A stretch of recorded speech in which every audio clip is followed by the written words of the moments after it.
Cyclone Debbie batters northeastern Australia. Parts of Queensland are in lockdown as the monster storm makes landfall.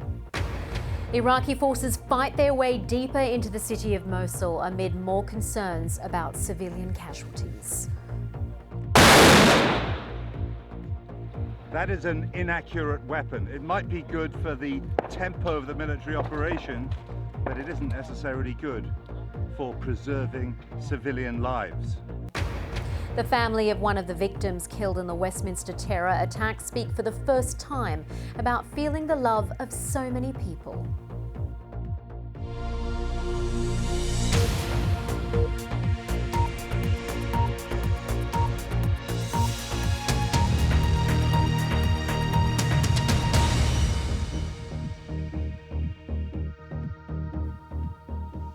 Hello and welcome.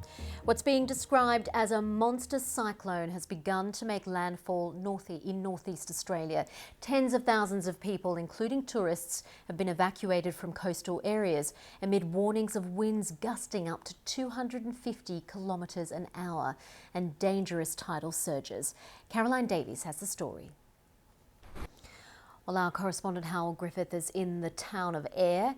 That's a town in lockdown as residents are prepared for the worst. Well, that cyclone has made landfall now. Dr. Rich Krupa is an expert in tropical cyclones and extreme weather at the University of Queensland, and he joins me now from there.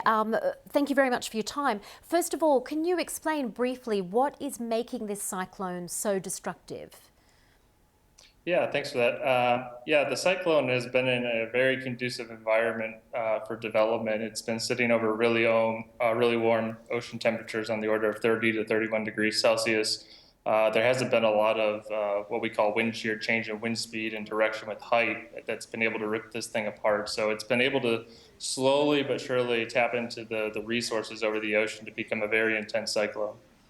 We've been hearing it compared to the cyclone in 2011, which was quite destructive and impacted the farmland there. How does this one compare to that?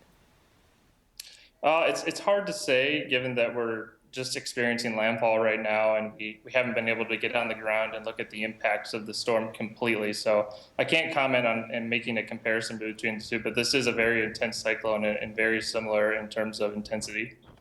Do you think this is still a rare event in terms of cyclones impacting Queensland, or are we just going to see more of these types of strong storms? I think we're seeing shifts in the atmosphere that are allowing these events to occur, but I think the reason why these events are becoming so prolific is because the exposure along the coast is increasing. And what I mean by that is there's more buildings and more people that are populating the coastlines in Queensland. So inherently, when you have more people developing apartments and resort areas, you're going to have larger losses and impacts from these significant events. In terms of Cyclone Debbie and the destruction we are anticipating it will cause, is the speed that it's moving related to that? The speed has been very slow, and so when you have faster moving storms, you tend to see very strong wind speeds because you can think of it as adding the wind speed on the east side of it to relative to the speed of the forward motion. So right now it's been going to the southwest very slowly. So the wind speeds are just really confined to that inner core and eye wall region of the storm. So if it was moving a bit faster, the wind speeds could have been a lot higher, but the wind speeds are still significant. I don't want to downplay that at all. So in terms of what is causing the damage, is it the wind speed that we're going to see, or is it some of the other, the rain as well that is going to cause a problem?